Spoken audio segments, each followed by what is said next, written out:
Good morning. Today is Monday, the 20th day of Adar Aleph. We continue in chapter 30 in the Tanya.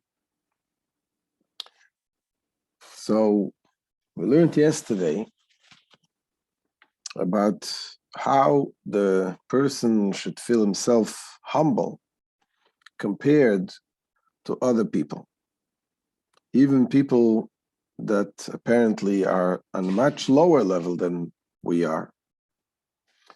Nevertheless, we should realize that in the places where we need to fight, in the areas that we need to serve Hashem, we are not really investing the effort and the fight like in the level that the lower person needs to fight in order not to do the things that he's doing. Because his Yetzer Hara is a very passionate, powerful Yetzer Hara. The evil impulse that he has is very strong. And for him to be and to overcome his challenges is much more difficult and needs to really fight and to put a lot of effort. So the Alter Rebbe says that we should really think about ourselves. Are we investing so much?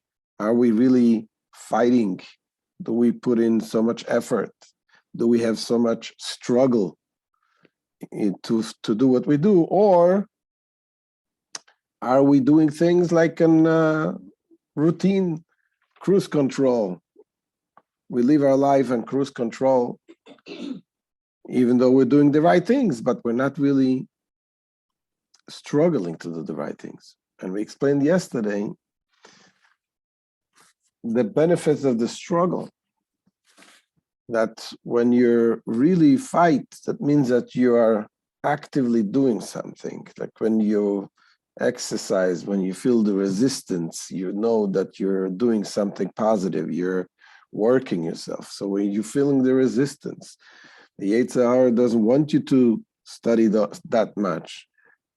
So you study Torah, but you study Torah just, as much as you enjoy. You enjoy to listen to a nice shiur, very entertaining, which is beautiful. It's a good mitzvah, important mitzvah to study. But when you're putting in your effort, when it gets difficult and you keep going, this is when you're fighting yourself. You're fighting your resistance, and that is when it triggers the deeper connection. You're doing it not for you, but you're doing it for Hashem. And so we explained yesterday that when this is, even though the Alter Rebbe said, when you look that one comparing yourself, again, the point is to say that you should feel lower than any other person. So the Alter Rebbe says, but even though the other person is violating mitzvahs, which is negative mitzvahs, he's actually prohibitions that he's violating. And a Beinoni, we're talking about the person that is in a very high level, is perfect, is doing the right thing. By him, is not doing so much when it comes to the prohibitions, is very, very careful. He's not violating anything. Only thing we mentioned yesterday is that in the positive things, he's not putting the effort and the fight and the struggle like the Kal Shebekalim, the lowest of the low, needs to put in order not to sin. So this is, in other words, the Alter Rebbe said that it seems like there is a difference, and then the Alter Rebbe explained, no, there is no difference. Because when it comes to doing God's will, it makes so different whether you're not nullified to Hashem by violating, or you're not nullified to God completely by not putting your effort. Because by not putting your effort is also, in a way, as a lack of nullification to Hashem. So that's what we explained yesterday. Today, the Alter Rebbe goes further to explain that even when it comes to areas of sur meira, even in areas that we're trying to avoid doing bad, says the Alter Rebbe, if you really think about it, you think that you're doing everything perfect. But if you really think seriously and honestly, when you analyze how does a mitzvah need to be performed, like, for example, Lashon Hara, to speak Lashon Hara, we have to avoid to speak Lashon Hara, not to speak bad about somebody else. Here, the Alter Rebbe comes in today's shir to explain that sometimes things that seem to us very innocently speaking, something that is not so terrible, and yet we have to be so careful about Lashon Hara that the Beinoni will realize that, you know what, maybe there I wasn't careful as much as I should. So let's see inside today's shir. Says the Alter Rebbe, even in the category of turn away from evil,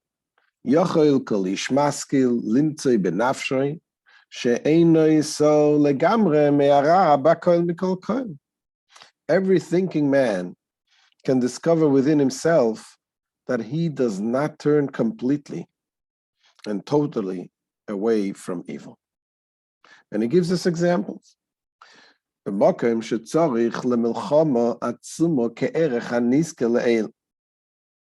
a situation requiring a battle of the level,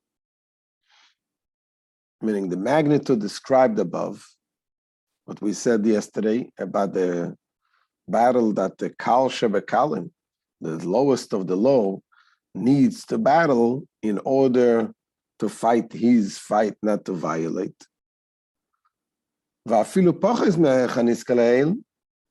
Or even in a situation requiring a battle of a lesser magnitude. In other words, what is the Alter Rebbe saying? That if you think seriously and honestly, that even in areas about that is sumira, that you're removing yourself from doing bad, you're also not doing it, you're not fighting your inclination, your evil impulse. Not like the lowest of the low is fighting needs to fight in order to avoid his sinning, and not even, and the effort, the level of the effort you put in is not even less, in a lesser level than the Kal Shebekalim. And now the Alter Rebbe brings examples of things that may seem very small and not considered very serious transgressions, and yet when you learn those laws, you understand that you have to be careful in those things. For example,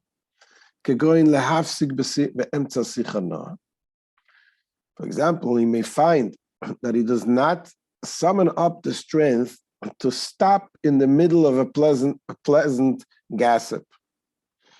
You just got, if people, we talk, we're nice, what this guy did with him. And it's very, very exciting. You're talking a nice conversation. And we know gossip has some problems. It's problematic talk. And when you're in the middle of a very exciting conversation, and to stop in the middle, it may be very, very difficult.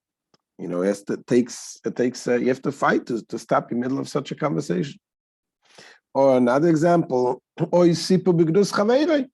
relating a tale, discrediting his fellow. Oh, you know what this guy did, you know what that guy did. Those are things that people, day by day, people talk, and this guy did, this guy, and to stop in the middle, not to talk negative about somebody else. It's on the tip of your tongue. You want to say it, and you have to stop, and you realize, wait a second, I shouldn't say that. It's the difficult fight within yourself to stop this talk.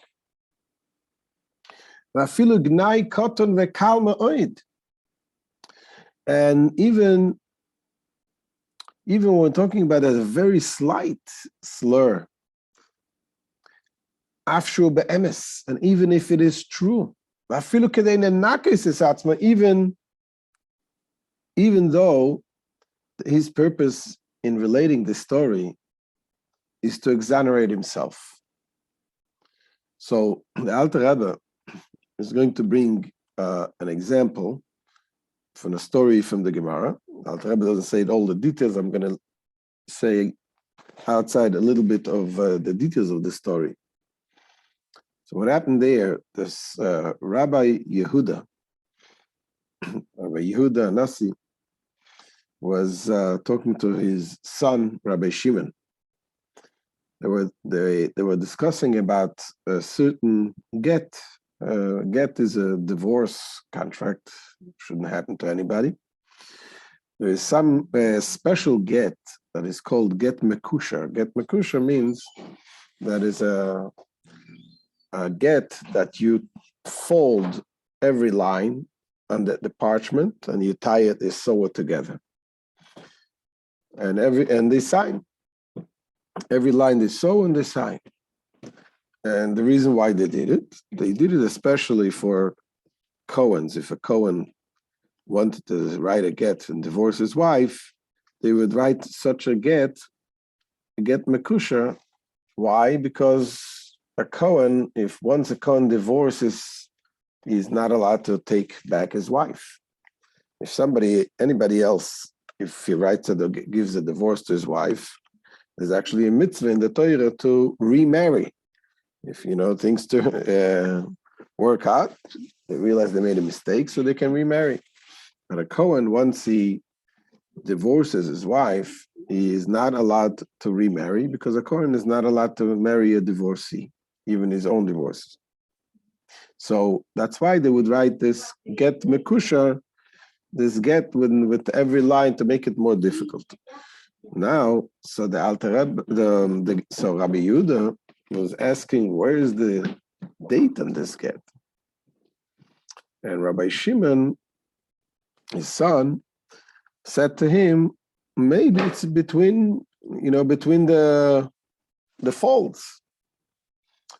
And the father gave him a look as if, looking at him like, you didn't do the get right. And Rabbi Shimon felt bad that his father thinks that he wrote the get, and being that he wrote the get, it makes the father feel bad that his son is not doing it right. So he said to his father, I didn't write it. Yehuda the tailor wrote it. Yehuda the tailor, he was a scribe that was writing the get. So immediately his father told him, stop, move away from Lashon Hara. Don't speak Lashon Hara. And what was the problem? He said this thing to exonerate himself, but not only to exonerate himself, not only because he didn't want the father should think bad about him, but also for his father's sake also, because after all, it's his son. He didn't want his father to have pain that his son is doing something wrong. So he said, I didn't write it, somebody else wrote it. So our sages explained that, yes, he could have said, I didn't write it, but he didn't have to say who wrote it. So that's what, right away, so we see that even if it's, you're saying something just to exonerate yourself. And it wasn't such a terrible thing. It's not like you did a bad, terrible thing. It was a little thing about the date was written a little bit off. It's not such a terrible thing. It was a kosher get. In any case, also the Alter Rebbe says we should look further in the Gemara there. And over there, the Gemara goes on and says another story with the same Rabbi Yehuda and his son Rabbi Shimon. They said the story, Rabbi Shimon was sitting and saying the Tehillim. He was reading the Psalms. He was reading the chapter of the Psalms. And he was reading from the Psalm was written with parchment back in those days. And Rabbi Yehuda looked at the Tehillim, and he sees, and he says, wow, what a beautiful handwriting. And Rabbi Shimon, his son, says, I didn't write it. Yehuda the tailor wrote it. And again, his father told him, Klach me lashon hara. Stop talking lashon hara. Bad, talking bad about others. And the question is, what is bad about others? He's saying about beautiful, how beautiful handwriting this is. And the answer is that that's what the Gemara is asking. And the Gemara is answering there that the fact that he was mentioning about this handwriting, that he didn't wrote it, but Rabbi Yehuda the tailor wrote it. When you say something good about them, it brought back the fact that he also wrote the get. That was the story that happened before. And when you're telling him about this handwriting, this is Rabbi Yehuda, you're mentioning and reminding about the previous thing that he did not in a good way.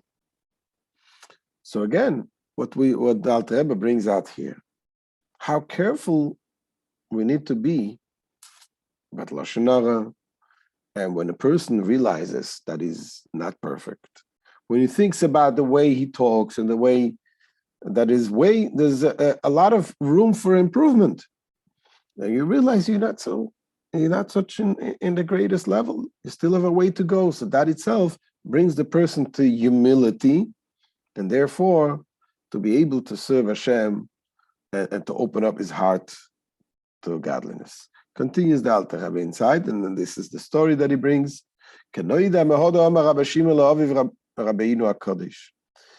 As is known from what Rabbi Shimon said to his father, Rabbeinu HaKadosh, Lav ano kasvei ela Yuda chayta kasvei, concerning the problematic bill of divorce that was improperly written. It says, I did not write it, Yehuda the tailor wrote it. And his father told him, Klach milashon hara. And his father told him, he replied, keep away from slander. And then the Alter Rebbe says, Ein shom beGemara, ich perek Yud Bava Basra. Note there in the Gemara, tractate Bava Basra, beginning of chapter 10. And that is the story, the second story that we just told. The same applies to very many similar things which occur frequently. So there too, one will find that he does not resist his evil impulse as he ought to, even in the category of turn away from evil. So not only in the positive commandment that is not so careful, but even in the things that is turned away from evil, still is not in the way, is not doing it the way that it should. And the says the Alter Rebbe, befrat be'inyan lekadesh atzmei b'mutar lo shehu medoiraisa. K'moshe kasuv, kedoshim tiyo v'yiskadishtem. This is especially true with regard to sanctifying oneself by refraining from indulgence. That's one of the mitzvahs in the Torah. You should refrain from indulgence. We're not talking about indulging in forbidden things, but indulging in permitted matters. And this is a biblical commandment derived from the verse, you shall be holy and sanctify yourself. That you should be holy, meaning that you should refrain even from permissible things. Do not indulge. Even things that is kosher, doesn't mean that you have to have everything. You have to indulge in everything.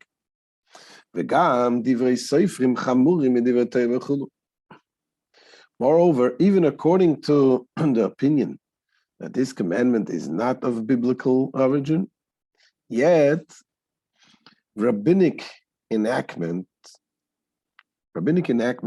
are even stricter than biblical ones. It says rabbinical enactments, we have to be more careful even than the biblical ones. And one will often find himself succumbing to self-indulgence when the temptation is strong and requires a battle to overcome it. But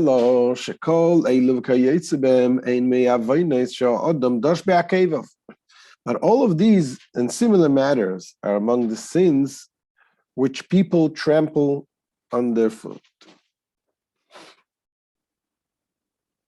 They're insensitive to their importance.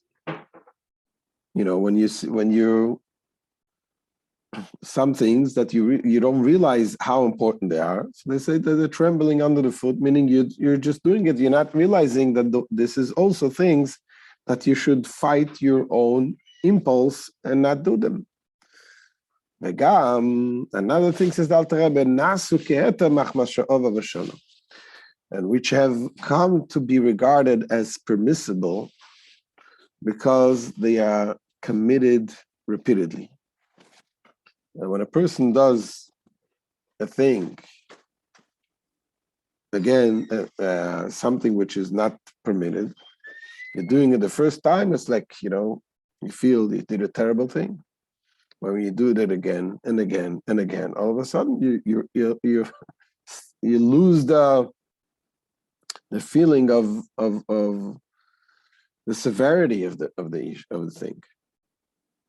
I mean, look about the people of the mafia. The first killing is that's very, very difficult. When they do it again and again, they become very light, and the finger light on the trigger. But of course, we're not talking about murderers over here. Even the simple things that we do, when we get used to do things in a certain way, it becomes like, okay, that's the way to do it. So that's what Alter Rebbe says, that even in things, the Beinani needs to consider that even in things that are very small things that seem not to be severe prohibitions and transgressions, but how careful one should be, that he should fight his fight, and he should give the struggle in order to do the right thing. This is what keeps the Beinani humble, and therefore it will keep him also connected and inspired and feeling the connection to Hashem. So this is the end of today's shir. Thank you for joining. And the Minutes Hashem will continue tomorrow. And again, make sure to spread this, to get other people to join us, and to share, subscribe, and share the lessons on YouTube and other areas. Kol Tov. Have a good day.